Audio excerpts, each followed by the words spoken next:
As Grandma always said, measure once and taste twice. Hi, my name is Caitlin Hedge and welcome to my kitchen. Today I'll be showing you how to make a Jell-O cake, which is a recipe that's been passed on for many generations in my family. I've been helping bake this family recipe for over 10 years now, so I am very qualified to be teaching you this lesson today. I'll be explaining the process of making the cake and Jell-O separately, how to get the Jell-O into the cake, and lastly, how to add the finishing touch, the frosting. The first step is to prepare your ingredients, which I will add a photo of here. It'll be dependent on each recipe. Today I will be using this box cake. So to prepare this, you simply follow the instructions on the back. It'll be different for every cake mix. As I said before, each recipe will be different. The first step is to add your cake mix to a bowl. Next, my recipe calls for 1 cup of water. And next, my recipe calls for 3 eggs. According to BHG.com, Elle Vernon states that the secret to keeping eggshells out of your cake mix is to crack your eggs in a separate bowl and to pick out the pieces of shell. After cracking the eggs in a separate bowl, combine them to your cake mix. My recipe also calls for a 1/2 cup of oil, which I'll be adding here. And next, give it a good mix. After thoroughly mixing up your cake batter, it is time to pour it into a pan.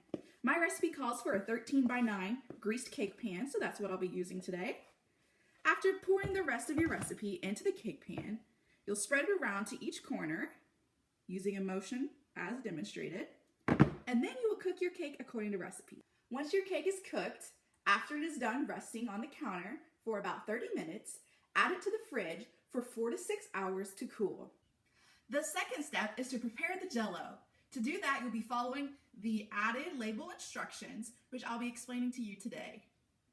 My recipe first calls for 1 cup of boiling water, so I'll add this cup of water into the pan and get it to a rolling boil. A rolling boil, by definition, is a vigorous, bubbling boil, which I'll soon demonstrate. This is a rolling boil.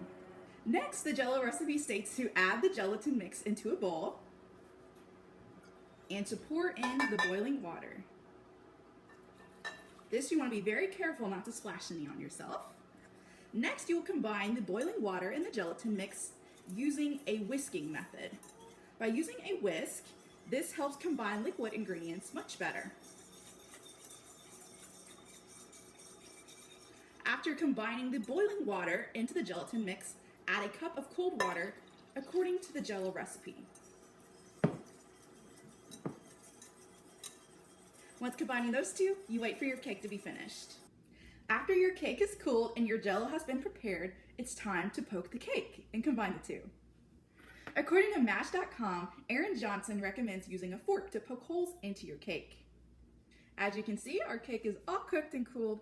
I'm going to use a fork to randomly poke holes all over the top of our cake. Once you have your holes poked, it's time to add the Jell-O mixture.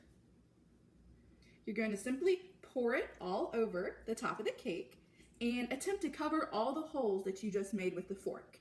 Use the whole pack, and it's okay if some of it runs down the side of the inside of the pan there. After you've added the Jell-O to the cake, place your cake into the refrigerator overnight to let cool. Once your cake is nice and cool, it's time to add our topping, which is Cool Whip. You just grab as much as you want and dollop it onto your cake and spread it all around. And here's our finished product. In conclusion, to prepare our Jell-O cake, you first must prepare the Jell-O and cake separately, poke the holes on top of the cake, pour the Jell-O on top, and then add your whipped frosting or Cool Whip to the top of it. Oh, and don't forget, as Granny always said, don't forget to sample it.